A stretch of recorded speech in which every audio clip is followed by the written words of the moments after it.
On est aujourd'hui posé avec Éléonore Césarier à la brasserie du Quai 10. Merci de nous recevoir et bonjour. Bonjour. Tu vas bien? Très bien. On doit aussi vous dire bon anniversaire ici parce que ça fait 2 ans. Comment ça s'est passé? Ça s'est passé très bien.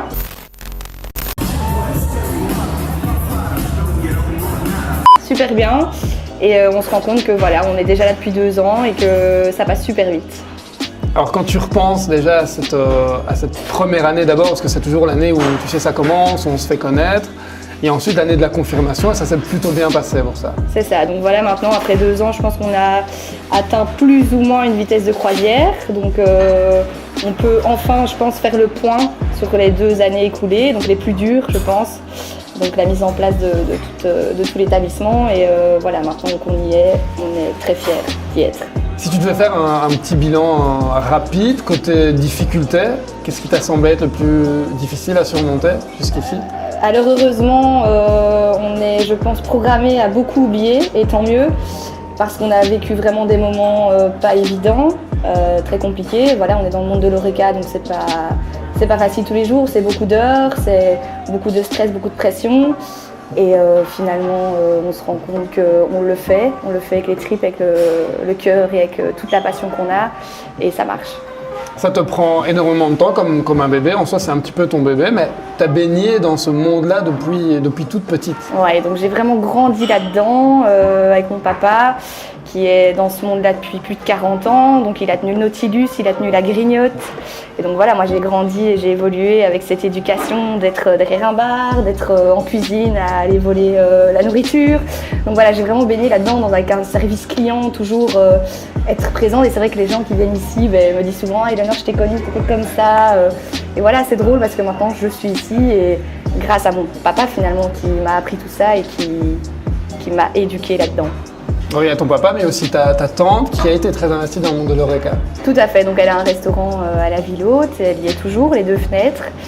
Et voilà, donc c'est vraiment une histoire de famille, et c'est familial. Donc tout le monde a eu cette éducation et tout le monde a grandi là-dedans, et on en est très fiers. Le petit clin d'œil du destin, c'est que toi tu as lancé ça ici à l'âge de 22 ans. Ouais. Et c'était un âge particulier pour ton papa aussi. Tout à fait, donc c'est l'âge où il a été son propre patron au Nautilus également.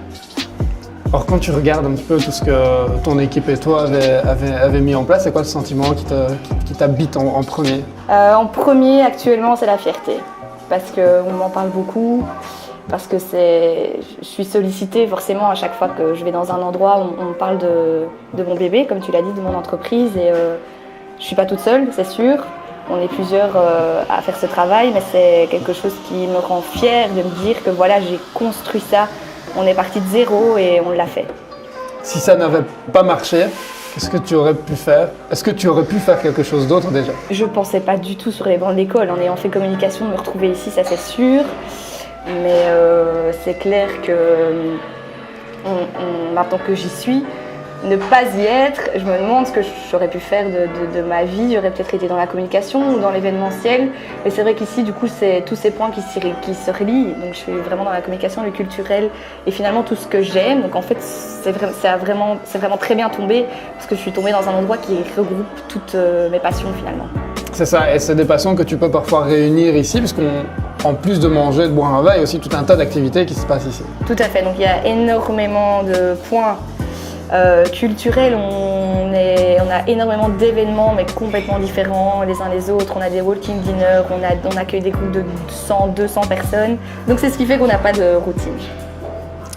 Dans les événements de 2018, avant de penser au futur, si tu devais en sortir une soirée qui t'a peut-être le plus fatigué, qui t'a rendu le plus fier ou qui t'a marqué, tout simplement? 2018, celle qui m'a marquée, donc c'est vrai que c'est une grosse soirée qu'on a faite pour le départ d'un ami, donc Nicolas Polidi qui est aussi DJ. Donc on a fait une grosse soirée ici avec lui pour son départ en Australie, et c'était vraiment chouette parce que c'était bon enfant. Il y avait plein de gens, il y avait de la bonne musique, et c'est ce qui fait que l'endroit se transforme en fait la nuit avec de la bonne musique et un bon DJ. C'est que on est toujours au même endroit, toujours à la brasserie et toujours à Charleroi, mais dans un univers en fait complètement différent. Tu viens d'évoquer, il y a le côté bon enfant. On a l'impression que quelle que soit la soirée qui se passe ici, c'est quelque chose qu'on a toujours. Il y a quasi pas de problème. Enfin, comme partout, il doit y avoir parfois des petits soucis, mais c'est toujours bien géré, il n'y a pas de bordel. Moi, je suis venu ici et j'ai pleuré parce que c'était le soir où il y avait France-Belgique à la Coupe du Monde. Ouais. Il y avait des Français, pas mal, il y avait des Belges, et tout s'est même bien passé là aussi. Ouais, C'est quoi vrai. le secret pour... Alors, je pense pas qu'il y a de secret. Je pense que tout se fait via une bonne organisation au préalable. Et voilà, il faut réfléchir et penser à plein de choses en même temps pour être sûr que tout se coordonne bien. Et le secret, c'est d'avoir un bon staff, une bonne équipe. Et ça, je pense qu'on l'a ici. On va parler de tes équipiers, notamment un. Parler musique aussi, c'est toi qui choisis la musique? Alors, quand je suis en service, oui. Et je trouve ça très important de mettre une bonne musique. Et les ambiances varient complètement en fonction forcément du moment de la journée. Et c'est super important de mettre une bonne musique au bon moment. Et j'aime bien faire des petits tests quand la brasserie est bondée, que je mets quelque chose de plus calme, on sent que l'atmosphère est un peu détendue. Le dimanche, je mets aussi quelque chose d'un peu plus classique, mais des classiques que tout le monde connaît. Et on sent vraiment qu'il y a une ambiance qui règne dans la salle qui est différente. Et quand c'est le week-end, par contre, je mets quelque chose d'un peu plus deep et ça marche, c'est chouette. Tu as aussi un associé qui est fan de Madonna, si j'ai bien compris. Exactement. Donc lui, c'est du Madonna du matin au soir. Donc il faut aimer. Mais ça met aussi une bonne ambiance, surtout quand il danse dans le bar. Quel que soit le jour de la semaine? Quel que soit le jour de la semaine. Il danse souvent? Il danse souvent. Toi aussi? Moi aussi. On peut dire où parfois? On peut dire où, j'aime beaucoup danser sur le bar. Donc ça, je vous rassure, c'est quand je suis en soirée. Et la pression, je la relâche et j'invite tout mon staff à monter sur le bar et on rigole bien. On s'en rend peut-être pas compte de l'extérieur, mais ça, tu viens de le dire, c'est énormément de pression. C'est beaucoup de travail, beaucoup d'heures, beaucoup de stress. Comment tu arrives à gérer ça? J'essaye en tout cas de le gérer. Je pense que justement, après ces 2 ans, j'ai appris à gérer ce stress qui est parfois très très compliqué à gérer, c'est sûr. Mais voilà, on le fait et on y arrive parce qu'on se dit voilà, on a un but quotidien, c'est de faire tourner cette brasserie et le stress est là, mais je pense que c'est un stress qu'il faut bien prendre et ça, il le sera toujours de toute façon. Je pense que dans 5 ans, je continuerai à stresser pour les événements. Moi, j'ai cette particularité de stresser avant, longtemps avant et pendant de me relâcher la pression, quoi. Alors, tu as dû apprendre pas mal de choses durant ces 2 années passées ici, mais tu dois encore apprendre aujourd'hui. Qu'est-ce que tu as appris récemment sur ton job, sur ta brasserie, qui va te servir à l'avenir? Alors, je pense qu'en effet, j'ai beaucoup appris et que j'apprends toujours. Ça, c'est quelque chose que je maintiens, c'est que j'apprends mon métier et j'apprendrai encore dans 5 ans. Voilà, je suis jeune gérante et c'est pas évident. J'ai été gérante à 22 ans, donc presque un bébé, et gérer une entreprise pareille, forcément, on apprend tous les jours. Socialement, c'est aussi peut-être beaucoup de sacrifices. Tu sors peut-être pas les week-ends comme d'autres peuvent le faire. Peut-être aussi au niveau privé, ça te demande tellement de temps et d'efforts que c'est pas forcément facile à gérer. Voilà, donc tout à fait. Donc je suis une grande sorteuse malgré tout.